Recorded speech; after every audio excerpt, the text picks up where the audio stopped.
Selamat datang Restu ilahi. Baiklah, Assalamualaikum warahmatullahi wabarakatuh. Selamat datang ke ruang kami. Untuk ruang kami memilih karya Awang dan Robot Pintar, iaitu diterbitkan oleh saya.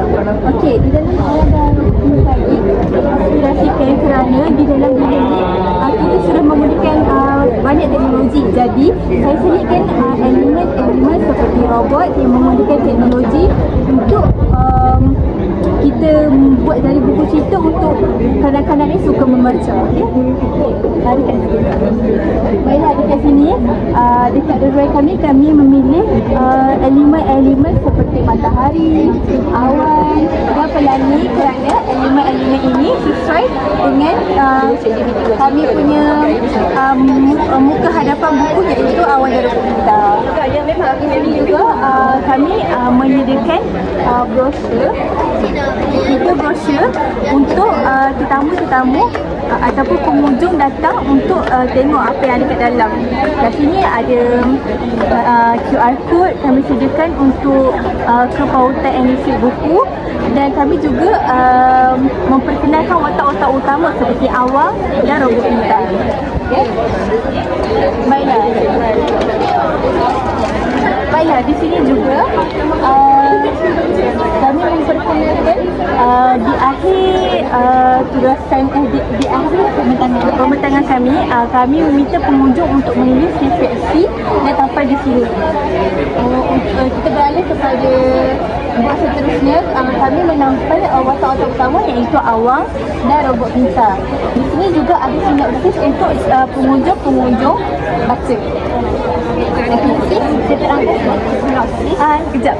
Dekat sini kita ada robot, iaitu Umar sendiri yang buat daripada bahan-bahan yang terpakai, iaitu kotak tisu dan kotak kasih. Saya akan ceritakan sedikit tentang sinopsis buku Awang dan Robot Pintar. Buku ini berkisahkan tentang seorang budak lelaki, iaitu Awang, yang terjumpa robot yang rosak di tepi tong sampah. Kemudian dia dan ibu bapanya memungut robot tersebut untuk dibaiki supaya dapat digunakan seperti sedia kala. Dan selepas robot itu dapat dibaiki, Awang membawa robot itu untuk bermain di taman. Dan kemudian pada buku surat yang pada pertengahan buku cerita ini, jiran Awang yang merupakan tuan kepada robot yang rosak itu datang untuk menuntut semula robot tersebut, sebab robot itu dah dapat berfungsi. Dan di situ ada berlaku sedikit pergaduhan. Jadi ibu Awang datang untuk menyelesaikan pergaduhan tersebut dan mengusulkan untuk menggunakan robot itu sebagai kegunaan bersama. Jadi robot itu digunakan oleh penduduk-penduduk di taman itu untuk menyiram pokok dan membantu dalam melakukan sebarang tugasan. Okey, seterusnya apa kelebihan buku Awang dan Robot Pintar ni? Okey, jadi yang pertama, buku Awang dan Robot Pintar ni dia menggunakan ilustrasi kartun lah, yang sangat berkait dengan kanak-kanak. Jadi ilustrasi kartun ni dia boleh menarik perhatian kanak-kanak lah. Selain daripada itu, ada juga penggunaan colour yang menonjol. Maksudnya colour dia terang, tak kabur. Jadi kanak-kanak tu akan rasa macam cantiknya buku ni. Di satu, kalau kita tengok buku ni, dia menggunakan teknologi pada robot ni. Jadi kalau ada kanak-kanak yang minat pada robot, kemungkinan besar dia akan tertarik dengan buku ni. Jadi saya rasa itu je lah untuk buku ni. Okey, seterusnya saya akan ceritakan tentang kelebihan dan nilai mulia daripada buku ni.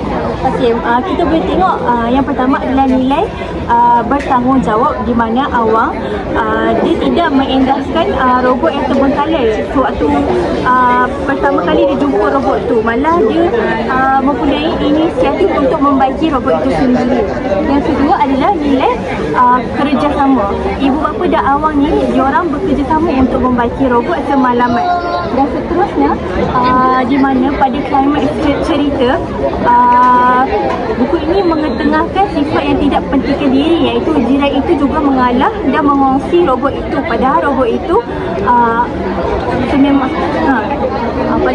sememangnya dia punya. Itu saja menangan daripada kami. Terima kasih. Terima kasih.